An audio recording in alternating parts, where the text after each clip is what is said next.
Hello, my friend. Thank you for being here with me tonight. Tonight's story is for anyone who has ever felt blamed for things that were never theirs to carry. For anyone who spent years trying to explain themselves, trying to defend themselves, trying to make people understand. Only to realize some people aren't looking for the truth, they're looking for someone to blame. So settle in, get comfortable, and let's step into tonight's story. Hen Veurings.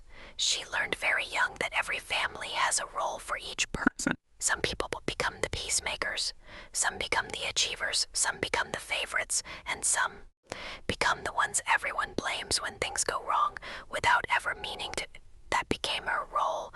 At first it seemed harmless, a spilled drink at dinner, someone missing an appointment, a misunderstanding between relatives. The blame always drifted toward her.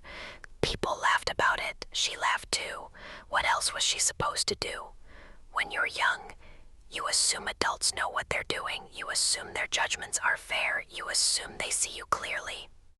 But over time, something began to hurt because the pattern never changed.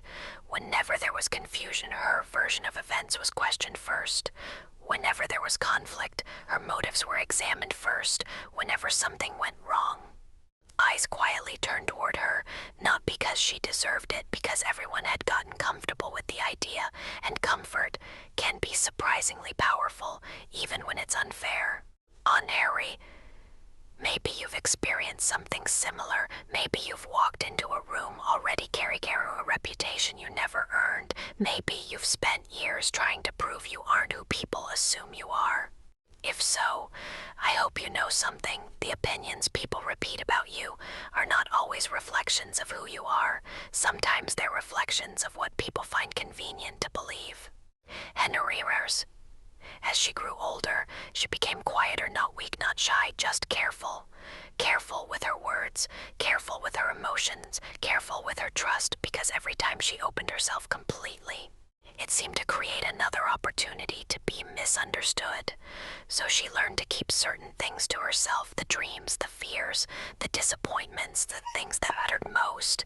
She carried them alone, and strangely, that made people think they knew her even less. Years passed, life became busier, the family gathered less often, everyone had careers, responsibilities, adult lives, but family dynamics rarely disappear. They simply grow older alongside us, and every gathering still felt the same assumptions, the same subtle dismissals, the same feeling that she was somehow standing outside a circle everyone else occupied naturally, not excluded, not exactly, just never fully trusted. Then came the accusation, the one that changed everything. It happened during a family crisis, a financial issue. A serious misunderstanding involving money that had disappeared from a shared account. Tension spread quickly. People panicked. Questions filled every conversation. Everyone wanted answers. Everyone wanted certainty. And when certainty wasn't available, they looked for someone familiar to blame. Someone who had already occupied that role for years. Her. The accusation wasn't shouted. Sometimes betrayal arrives quietly. Sometimes it arrives in concerned voices, careful questions, suspicious glances, conversations that suddenly stop when you enter the room. That was how it happened. Nobody directly called guilty, not at first, but the implication was everywhere. And implications can hurt just as much as accusations, maybe more, because they leave you defending yourself against things nobody will openly admit saying. At first, she thought it would pass. Surely someone would investigate, surely facts would matter, surely people who had known her entire life would trust her character. But something strange happened the longer the uncertainty lasted. The more people became attached to their assumptions, because assumptions are easier than complexity. They provide answers even when they're wrong. Days turned into weeks, weeks turned into months. Relationships began to change. Pawn calls became shorter, orientations became fewer, moss became colder, and eventually she realized something painful. People weren't waiting for evidence, they had already made their decision. Have you ever experienced that feeling? The moment moment you realize someone stopped listening long ago, the moment you understand that no explanation will be enough. It's a lonely realization, but sometimes it's also the beginning of freedom. She tried everything. She explained, she defended herself. She provided timelines, documents, proof, details, facts, but none of it mattered.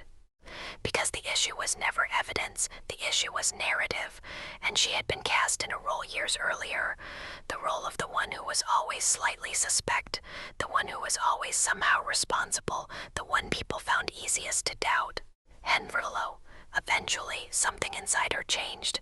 Not anger, not revenge, just exhaustion. A deep exhaustion, the kind that arrives when you've spent years asking people to see you clearly and suddenly realize you cannot force vision onto someone determined to remain blind.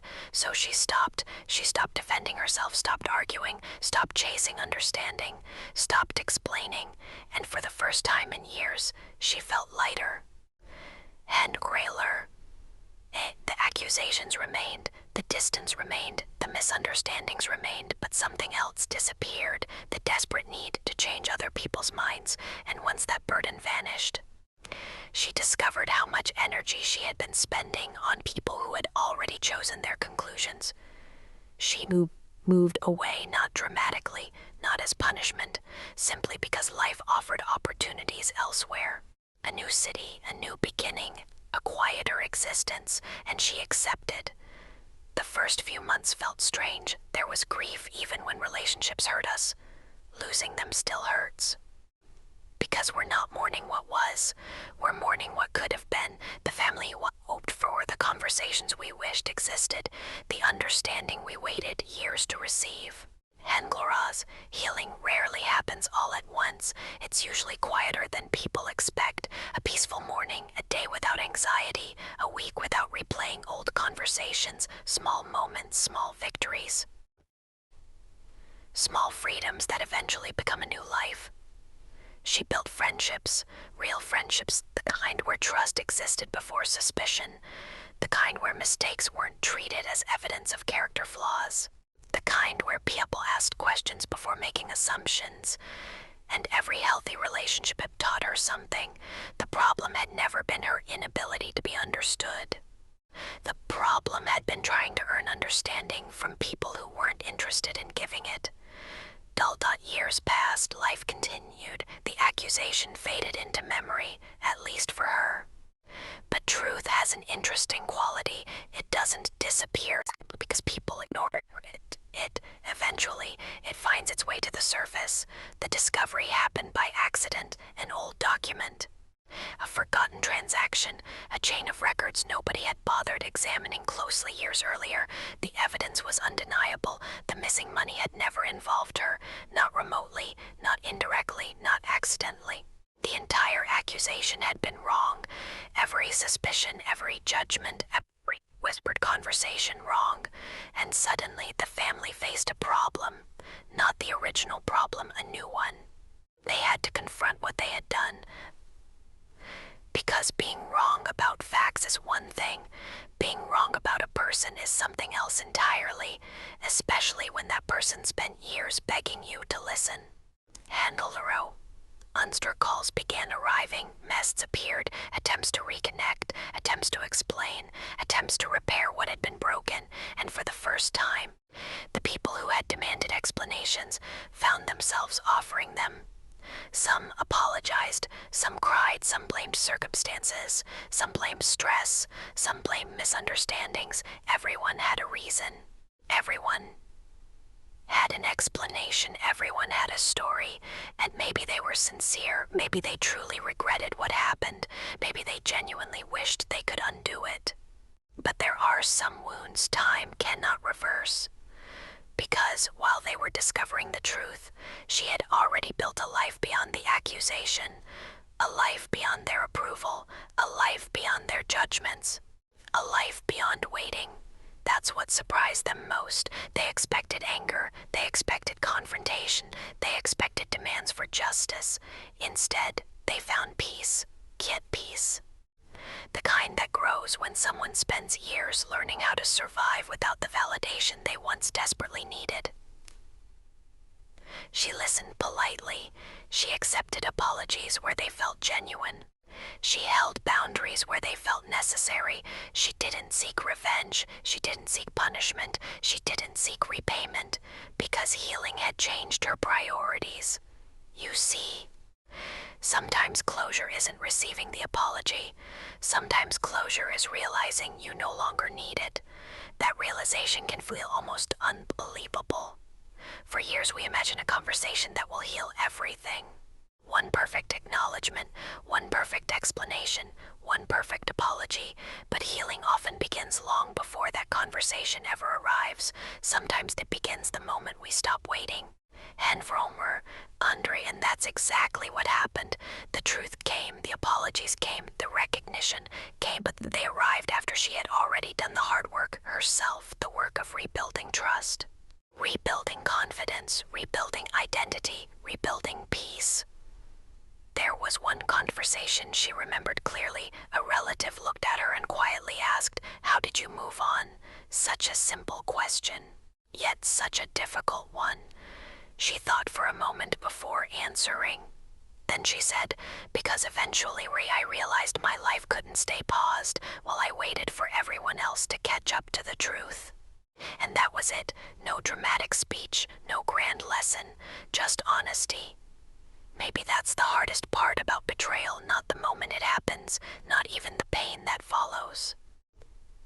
The hardest part is realizing that life keeps moving, and eventually you have to decide whether you'll move with it. My friend, if you've been misunderstood, if you've been blamed unfairly, if you've spent years carrying accusations that never belonged to you, I hope you remember something tonight. You are not required to spend your life defending your character to people committed to misunderstanding it. You are not responsible for convincing everyone. You are not responsible for correcting every false belief. You are not responsible for carrying other people's projections. Handleroms, sometimes the healthiest thing you can do is tell the truth once, clearly, calmly, honestly, and then let it stand on its own, because truth has remarkable endurance. It survives without constant protection. And they were is, and if people refuse to believe it, that hurts. Of course it hurts, but their refusal does not change reality. Their doubt does not redefine you. Their assumptions do not become facts. Honko Bunglad, until you remain who you are, regardless of who understands it, regardless of who recognizes it, regardless of who acknowledges it. Bungalad, and perhaps that's where peace begins. Not when everyone agrees with your story, but when you stop needing them to. Unul, so if you're carrying an old misunderstanding tonight, an old betrayal, an old wound caused by people who should have known better, I hope you'll be gentle with yourself. You've carried enough already. Take a slow breath, let your shoulders relax, lump yourself to rest.